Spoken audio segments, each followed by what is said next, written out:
तो चलो अगर यूएस इस पे बात कर रहे हैं तो जैसे आप कैसे देखते हो इसको, यूएस चाइना टैरिफ वॉर को?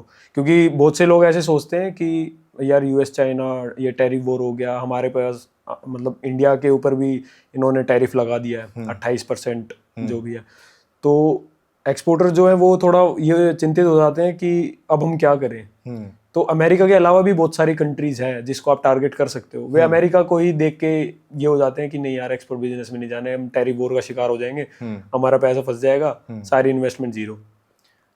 टैरिफ्स मुझे ऐसा लगता है कि जो दो बड़े कंट्रीज हैं, एक बायर है एक सप्लायर है, दो ही कंट्रीज हैं बिल्कुल जो मेन मार्केट ऑपरेट करते हैं। ये खाली जितना भी टैरिफ होता है, जितना भी ये इस टाइप के हाइक्स होते हैं, प्राइस हाइक्स, ये टेम्परेरी टाइम होते हैं। और हम लोग के वहाँ बड़ा कल्चर वैसा है कि हम लोग डर जाते हैं छोटी छोटी चीज़ों में। आप ऐसे कंट्रीज में टारगेट कर सकते हो जो कि फ्री ट्रेड एग्रीमेंट के अंदर जो हैं, इंडिया के साथ FTA जिसका भी FTA है, आप उन कंट्रीज को टारगेट कर सकते हो। जैसे रिसेंट ऑस्ट्रेलिया से हुआ है, ऑस्ट्रेलिया से हुआ था, यूके से भी हो गया, यूके से हुआ है बीच में अभी। तो इन कंट्रीज को अगर टारगेट किया जाए तो हम टैरिफ से बच सकते हैं। इनमें बहुत से ऐसे प्रोडक्ट हैं जिसपे 0%। हाँ, कई सारे प्रोडक्ट्स हैं जिसपे 0% टैरिफ है। और इवन अगर आप टैरिफ वाले कंट्रीज में भी अगर आप डील करोगे तो वो इतने ज्यादा नहीं है जितना चाइना के ऊपर लग रहे हैं। जनरली चाइना में 145% के टैरिफ अभी बीच में यूएस ने लगा दिए थे चाइना के ऊपर, लेकिन धीरे धीरे वो भी नेगोशिएट होके अब उस पर डील हो रही है कि ये कम हो जाएंगे।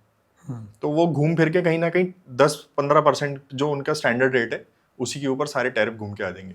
वो एक तरह से अपना पावर डोमिनेंस के लिए करते हैं मेरे ख्याल से। और एक जोक भी बोला जाता है कि ऐसे कहा जाता है कि इन पे कितना ही टैरिफ लगा लो चाइना पे, ये जब भी सस्ता बेच देगा। हाँ हाँ हाँ, बिल्कुल। ये पता नहीं कहाँ से कॉस्ट ऑफ प्रोडक्शन निकालते हैं। इनकी मैन्युफैक्चरिंग बहुत एफिशिएंट है। साथ में आपने देखा होगा स्ट्राइक्स भी होती हैं तो काम नहीं रुकता है, वो तो खैर ऑलमोस्ट हर किसी को पता है। हमारे वहाँ पे इतना एफिशिएंट अभी सिस्टम नहीं है और हम लोग अभी मैन्युफैक्चरिंग में बहुत पीछे हैं। हमारे वहाँ जो अपने ही इंडिया के जो प्रोडक्ट्स हैं उसी के अंदर मैन्युफैक्चरिंग में इतना इश्यूज आता है कि आप एडवांसमेंट तो छोड़ो, जो आपके अपने with in India made in India products हैं वो ही कई बार इतने इफेक्टिव नहीं होते या फिर प्रोडक्शन में प्रॉब्लम बहुत होती है। तो मेरे ख्याल से इसमें इम्प्रूवमेंट की बहुत ज़रूरत है इंडिया में। और जैसे मैंने देखा है कि जैसे ऑस्ट्रेलियन मार्केट है, ऑस्ट्रेलियन उसमें ऑस्ट्रेलियन गवर्नमेंट ये चाहती है कि हमारे यहाँ पे एक अच्छे स्टैंडर्ड के प्रोडक्ट्स आए। जैसे मैं उस कंपनी का नाम नहीं लूँगा, बड़ी कंपनी है स्पाइसेस में, तो उसके वहाँ पे रिजेक्ट हो गए और यहाँ पे लोकल में वो हज़ारों करोड़ का टर्नओवर है उस कंपनी का। अच्छा। और ऑस्ट्रेलियन गवर्नमेंट ने उसने बोला कि आपके वो स्टैंडर्ड ही मैच नहीं हो रहे हैं, आपके क्वालिटी में बिल्कुल ही ये थर्ड क्लास क्वालिटी है, और उसको पोर्ट से ही रिजेक्ट कर दिया और उसका माल वहीं पे पड़ा हुआ है, करोड़ों का माल वहाँ पे पोर्ट पे ही पड़ा हुआ है। तो ऐसे मैंने देखा है, क्योंकि हमारे यहाँ पे लोग क्या करते हैं ना, बस प्रोडक्ट चूज कर रहे हैं, लेकिन क्वालिटी मैटर करती है एक्सपोर्ट में। बिल्कुल करती है, क्योंकि आप किसी भी एक स्टोर पे जाओगे ना तो वो बोलेगा ये एक्सपोर्ट क्वालिटी है, ये आपको महंगा पड़ेगा। तो एक्सपोर्ट क्वालिटी हमेशा महंगी ही रहती है क्योंकि वो क्वालिटी मतलब मांगते हैं। अमेरिका में भी अगर आप जाओगे तो वो क्वालिटी मांगते हैं कि भाई हमें ये वाली क्वालिटी चाहिए। अब जैसे फॉर एग्जांपल अगर हम कुछ फैशन आइटम ले लें या कुछ रो चीज़ देख लें, जैसे फ्रूट्स देख लें, मैंगो देख लें, तो बढ़िया क्वालिटी के मैंगो तो सारे वहाँ निकल ही जाते हैं। हाँ, विदेश चले जाते हैं। हमारे यहाँ तो यही बिक्रे होते हैं लोकल में। तो एक्सपोर्ट क्वालिटी हमेशा बढ़िया ही होती है। और ये जो भी नए एक्सपोर्टर है मेरे हिसाब से कि क्वालिटी पे उसको अच्छे से ध्यान देना चाहिए। प्रॉफिट आप बाद में बना लेना, लेकिन क्वालिटी आप पहले देखो। तो जितने भी ए ग्रेड कंट्रीज हैं, ए ग्रेड में जैसे मैं लूँगा यूरोपियन यूनियन पूरा, और आपका जितना भी दुबई मार्केट और US कनाडा, इनमें टॉप टियर प्रोडक्ट्स ही जाने चाहिए। क्योंकि कई बार ऐसा भी हुआ है कि जैसे मैं जब मार्केटिंग करा करता था अपने प्रोडक्ट की, तो मेरे को कई सारे लोग सीधे ये बोलते थे, इंटरनेशनल क्लाइंट्स, कि अरे you are from India, you people are scam. अच्छा। तो ये इस टाइप की जजमेंट्स होती थी कि उनका इससे पहले कोई प्रीवियस एक्सपीरियंस ऐसा रहा होगा जिसकी वजह से इंडिया की थोड़ी रेपुटेशन अभी भी उतनी अच्छी नहीं है। और इवन मेरे पास एक क्लाइंट आए थे, वो कैनेडियन लेडी थी, उनको अपनी स्टोर की मार्केटिंग करने के लिए क्रिसमस ऑर्नामेंट्स चाहिए थे। अच्छा। क्रिसमस ऑर्नामेंट वो ऑलरेडी चाइना से बनवाती थी। जैसे आपका जो क्रिसमस ट्री के ऊपर ऑर्नामेंट्स जो टंगते हैं ना, देखे होंगे। हाँ देखा मैंने वो। तो उसी का उसमें क्या था कि उनकी अपनी एक शॉप थी। अच्छा। उनको अपनी एक शॉप के लिए लगभग ये साइज का उनको प्रोडक्ट चाहिए था एज अ हैंगिंग ऑर्नामेंट, ताकि वो अपनी प्रोडक्ट अपने स्टोर का मार्केटिंग कर सके वहां पे। उन्होंने चाइना में अप्रोच करा था, आज से शायद 5 महीना पहले की बात होगी। तो उन्होंने चाइना में अप्रोच करा, लेकिन वहां पे क्या था कि उधर चल रहा था Chinese new year. Chinese new year में सारी की सारी चाइनीज फैक्ट्रीज ऑफ हो जाती हैं। हाँ अभी रिसेंट ही गया है अभी। रिसेंटली ये भी हुआ। तो उन्होंने पहले मैंने उनको अप्रोच करा था सामने से। मैंने एक उनको कोल्ड मैसेज डाला था व्हाट्सएप के थ्रू। व्हाट्सएप पे वैसे इतना फॉर्मल नहीं होता, लेकिन फिर भी मैंने अप्रोच कर दिया था, क्योंकि मेरे को उनका और कोई चैनल नहीं मिल रहा था अप्रोच करने के लिए। मैंने उनको मैसेज डाला, लेकिन उन्होंने उस टाइम पे रिस्पॉन्स नहीं करा।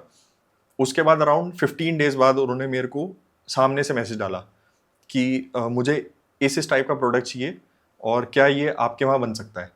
तो यार मैंने कहा ये अच्छी अपॉर्चुनिटी है, मे बी क्योंकि क्रिसमस ऑर्नामेंट मुरादाबाद में बनते हैं, तो मुझे लगा कि हाँ बन सकता है।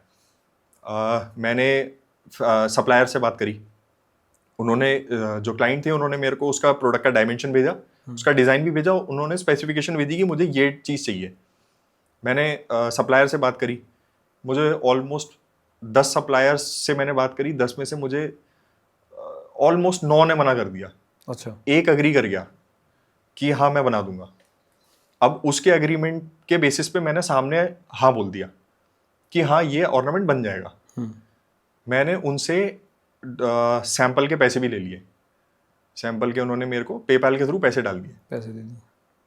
मैंने उनको कमिट करा कि 5 दिन के अंदर सैंपल रेडी हो जाएगा आपका, जो कि मुझे सप्लायर ने बताया था कि वो 5 दिन में रेडी कर देगा। मैं अपने शहर से होके उस सप्लायर के वहाँ पे गया, उसकी फैक्ट्री में, उसको मैंने सामने बैठ के चीज़ समझाई कि मुझे भाई ये प्रोडक्ट चाहिए, ऐसे ऐसे इंटरनेशनल ऑर्डर है और अभी ट्रायल ऑर्डर है। पहला ऑर्डर लगभग उनका 1000 पीसेस का था। तो उसने अग्री कर गया कि हाँ मैं ऐसा ऐसा बना दूंगा। कम से कम 15 दिन हो गए, मैं उसके पास रोज फॉलोअप लेते रहा। वो सैंपल नहीं रेडी कर वो नहीं बना पाया सैंपल। अच्छा।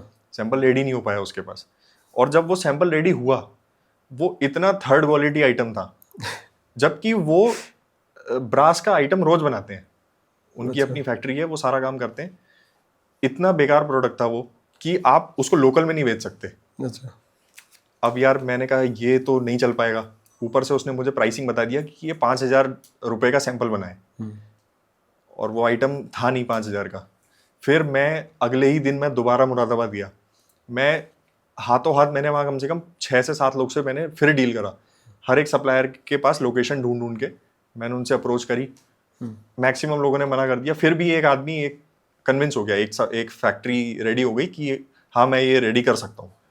उसने भी कम से कम 30 दिन ले लिए। मैंने कमिट कितना करा था? 5 दिन। मुझे टाइम कितना लग गया? 45 डेज। 1.5 महीना हो गया पूरा। 1.5 महीना हो गया। अब आप सोचो, इंटरनेशनल मार्केट्स में डिलेज आर नॉट एक्सेप्टेड। और ये बहुत अनप्रोफेशनल लगता है कि आपने कमिट करा 5 दिन और आप दे रहे हो 45 दिन बाद। चलो ठीक है, उन्होंने कुछ बोला नहीं, फिर भी मान गए।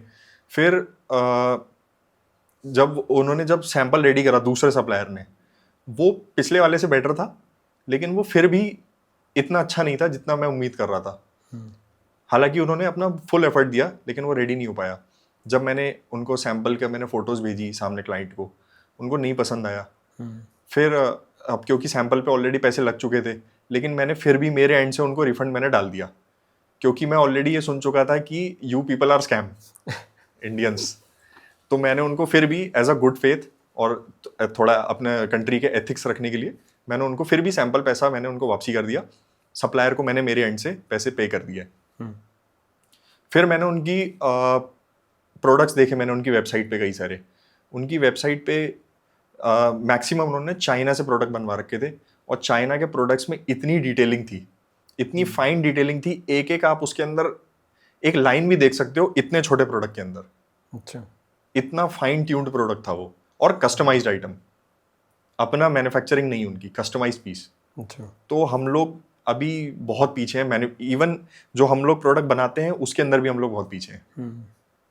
असल में यहाँ पे क्या है ना कि अगर आप मैन्युफैक्चरर्स के पास जा रहे हो तो वो एक ही तरह की चीज़ें बनाएंगे बस। हाँ अगर आप उनको ये बोल दोगे ना कि यार मेरे लिए ये बना दे, वो हाँ कर लेगा क्योंकि हाँ कर उसको देगा। लग रहा है कि हाँ बिजनेस आ रहा है, हम्म इसका एक्सेप्ट कर लो। हम्म लेकिन वो बना नहीं पाते हैं, वो नहीं रेडी कर पाएंगे। नहीं कर पाते क्योंकि उनको एक ही तरह का काम आता है कि हम ये बोतल बना रहे हैं, इस साइज की बना रहे हैं, हाँ तो यही बनाएंगे हम हाँ मार्केट में यही बेचेंगे। हाँ और चाइना में क्या है, जैसे मैंने पॉडकास्ट किया था तो उसमें भी सर बता रहे थे कि उन्होंने खुद देखा कि अगर आप एक जगह जा रहे हो और आपको कुछ इलेक्ट्रॉनिक का सामान बनवाना है कुछ भी, तो एक ही फैक्ट्री में आपको हर तरह की क्वालिटी मिलेगी।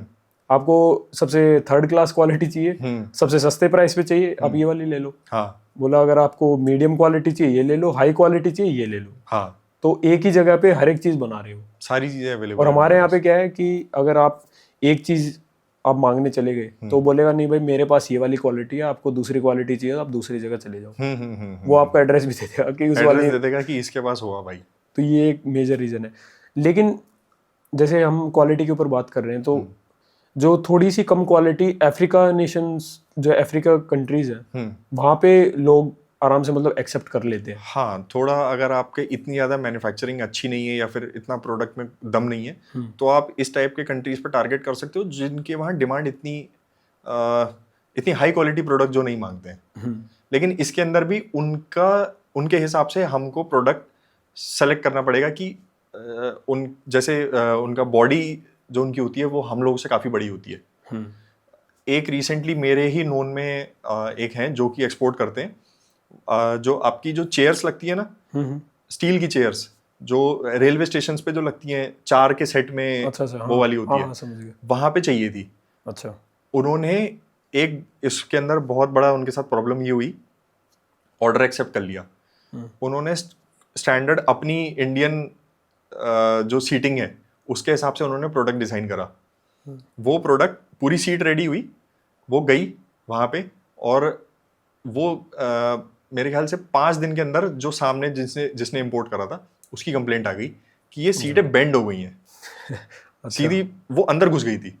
अब उनको लगा यार हमने तो यार ठीक बनाई थी, अच्छी बनाई थी, लेकिन उनका बॉडी वेट, उनका डायमेंशन उन लोगों का उसके हिसाब से वो कंपेटेबल नहीं थी। तो वो एक तरह से कहीं ना कहीं एक छोटा सा वो हुआ था उसके अंदर, प्रॉब्लम थी, वो नोटिस करने वाली चीज थी। तो वैसे ये चीज़ है, अगर जैसे कुछ लोग बोलते हैं कि मेरी साड़ी बनाने की फैक्ट्री है, मैं साड़ी बनाता हूँ, तो वो सोच रहा है कि मैं अफ्रीका में बेच दूंगा। अफ्रीका में वो चीज़ कंपेटेबल है ही नहीं, वो पहनते ही नहीं है। हाँ अब वहाँ के हिसाब से आपको देखना पड़ेगा वो मार्केट क्या डिमांड कर रही है। हाँ बिल्कुल। अब यहाँ पे क्या सोचते हैं कि मैं तो, मेरे पास ये प्रोडक्ट है तो मैं वहाँ बेच दूंगा, लेकिन वो बेच नहीं पाते हैं। वो नहीं चलेगा वहाँ पे, वो फिर वो ढूंढते रहते हैं, ईमेल कॉलिंग वगैरह ये चलती रहती है। हाँ हाँ हाँ तो ये एक मेजर चीज़ है जो ध्यान में रख के चलना चाहिए। तो कई बार ऐसा होता है लोग इंश्योरेंस भी नहीं करवाते।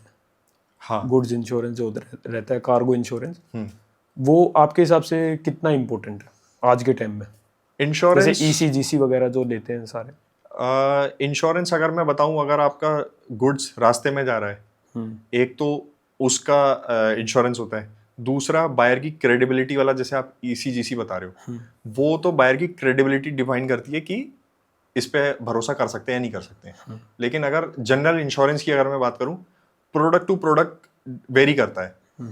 अगर आपका product with in air cargo जा रहा है, छोटा प्रोडक्ट है, इवन अगर आप ई कॉमर्स से कर रहे हो, ई कॉमर्स से ड्रॉप शिप भी कर रहे हो, सिंगल प्रोडक्ट कर रहे हो, आप उस पर इंश्योरेंस लोगे, आपकी कॉस्टिंग ही नहीं फिट होगी उसके अंदर, जो मुझे एक चैलेंज लगता है। अगर आपका प्रोडक्ट बड़ा है साइज में, ऑर्डर क्वांटिटी बड़ी है, तो it is not mandatory but it is advisable to take insurance, क्योंकि कुछ नहीं पता कब कार्गो के साथ क्या हो जाए, बिल्कुल कहाँ खो जाए। वैसे जनरली खोता नहीं है, बट इन केस फिर भी यू नेवर नो, कुछ भी हो सकता है। मैं भी जैसे रिसेंट बताना चाहूँगा, जैसे अभी एक शिप था कोची में, अभी रिसेंट की बात है, महीना भी नहीं हुआ शायद, और वो सिंक कर गया पूरा। तो और उसमें अगर इंश्योरेंस ना हो ऐसी कंडीशंस में, तो आपका सारा माल, आपका पूरा गुड्स डैमेज हो गया। इवन इंश्योरेंस में कम से कम ये एडवांटेज रहेगा कि आपको थोड़ा बहुत जो भी रिटर्न है वो आपको वापसी आ जाए, जितना आपने अमाउंट इंश्योर करा रखा है। बिल्कुल। लेकिन अगर आप विदाउट इंश्योरेंस इतना बड़ा कार्गो भेज रहे हो तो ये बहुत रिस्की है, क्योंकि नेचुरल क्लैमिटीज होती हैं तो कोई गारंटी नहीं होती कि कब हो जाए। कई बार ऐसा होता है लोगों को पता नहीं होता है कि मेरे एकदम से फ्रेट चार्जेस बढ़ गए, हाँ। और जो शिपिंग कंपनीज है वो उनसे चार्ज करती हैं कि भाई मेरे फ्रेट चार्जेस बढ़ गए हैं ड्यू टू सर्टेन रीजंस। तो उसमें पता चलता है, जैसे अगर आप देखोगे, जैसे अभी हुतीज अटैक वगैरह बहुत होते हैं यमन के आसपास, या पायरेट्स अटैक बहुत होते हैं। तो उसमें क्या होता है, वे शिपिंग कंपनीज जो हैं वो बचती हैं कि मैं वो वाला रूट ना लूँ। वे सोचते हैं कि चलो हम लंबा रूट ले लेंगे लेकिन अपनी जान पहले। तो वो क्या करते हैं, सुइज कैनाल से ना हो करके वे जाते हैं फिर केप टाउन से पूरा अफ्रीका का चक्कर लगा के फिर वे यूरोप पहुंचता है। तो उस टाइम में फ्रेट चार्जेस काफ़ी बढ़ जाते हैं, लेकिन कई बार ऐसा होता है एक्सपोर्टर्स को नहीं पता रहता है, इन्फॉर्मेशन नहीं होती कि ऐसी भी चीज़ें हो जाती हैं। तो वे सोचते हैं भाई मैंने तो पहले अपना पे कर चुका हूँ मैं फ्रेट चार्ज, अब मैं वापस से क्यों दूँ। तो कई बार ऐसे हो जाती हैं क्योंकि अनसर्टेनिटीज होती हैं। अब जैसे मैंने सुएज कैनाल ब्लॉकेज पे हमारी बात चल रही थी, तो वो एक बहुत बड़ा एक मतलब बड़ी न्यूज़ थी, इंटरनेशनल न्यूज़। पूरा ट्रेड जो है वो पूरा ब्लॉक हो गया था सुएज कैनाल में जो हुआ था। और उसमें क्या होता, 400 मीटर की शिप थी और वो 200 मीटर चौड़ी वो कैनाल है बस, और वो करके वहां पे अटक गई और 4 से 5 दिन तक पूरा इंटरनेशनल ट्रेड ठप हो गया था। तो ये कई बार ऐसी चीजें हो जाती हैं जिसमें हमें कोई गारंटी नहीं रहती कि कब क्या हो जाए। बिल्कुल, कोई भी चीज सर्टेन नहीं है कि ऐसा है तो ऐसे ही चलेगा। बिल्कुल, इवन इन बिजनेस मतलब रोज नया चैलेंज आता है, रोज नई प्रॉब्लम आती है तो उसको डील करना वो चैलेंज है। इसमें मैंने जैसे मैं मैरीटाइम लॉ कर रहा था, तो हमारे गेस्ट लेक्चरर आए थे हमारा एक लेक्चर लेने के लिए। तो वो इसमें मर्चेंट नेवी में थे। तो फिर उन्होंने बताया कि मैं शिप पे जा रहा था एज एन कैप्टन, और सोमालियन पायरेट्स ने हमारी सीज कर ली पूरी जो शिप थी उनकी, और उनका कम से कम 10 दिन तक उन्होंने सीज करके रखी पायरेट्स ने, छोड़ी नहीं। तो फिर जब इंडियन मिलिट्री जब उसमें घुसी, जब जाके उनको निकाला गया, तो जो उन्होंने बताया कि भाई कितना बड़ी एक मतलब जैसे शिपिंग कंपनी अगर रन कर रही है पूरी शिप को, तो कितनी बड़ी मनी इन्वॉल्व रहती है, क्योंकि एक शिप पे आप हजारों करोड़ का माल हो सकता है। हाँ। और वो अगर अटक जाए, और क्योंकि सामने वाले भी पार्टी होती है, दूसरी पार्टीज भी होती है, और फिर उस एक्शन की वजह से जो सोमाली पायरेट्स करते हैं, तो दूसरी शिप्स जो होती हैं वे भी डाइवर्ट करने लग जाती हैं, वे डेविएट करती हैं रूट को, और फिर कॉस्टिंग बढ़ जाती है इंटरनेशनल रूट में। तो सब कतराती हैं कि भाई अगर उसका हो गया चीज तो मेरी भी हो जाएगी। तो वो सोचता है चलो भाई डेविएट करके मैं रूट डेविएट करता हूँ और मैं अफ्रीका से वहां से चला जाता हूँ केप टाउन से। तो पूरे इकोनॉमी पे जो इंटरनेशनल ट्रेड मार्केट है पूरे पे असर आता है। तो कई बार ऐसे फ्लक्चुएट हो जाते हैं प्राइसेस। हाँ, इसलिए इंश्योरेंस जरूरी है। बिल्कुल, अगर पार्सल बड़ा है तो, छोटे पार्सल में मैं इतना कॉस्ट इफेक्टिव नहीं समझता उसको। लेकिन वॉर टाइम में अगर जैसे कोई वॉर क्लोज आ जाता है तो उसमें एप्लीकेबल नहीं होता है। हाँ, उसमें आपको कुछ नहीं मिलेगा, वो अगर हो गया तो हो गया। हाँ सही बात है। चलो, थैंक यू सो मच भाई आने के लिए। Thank you.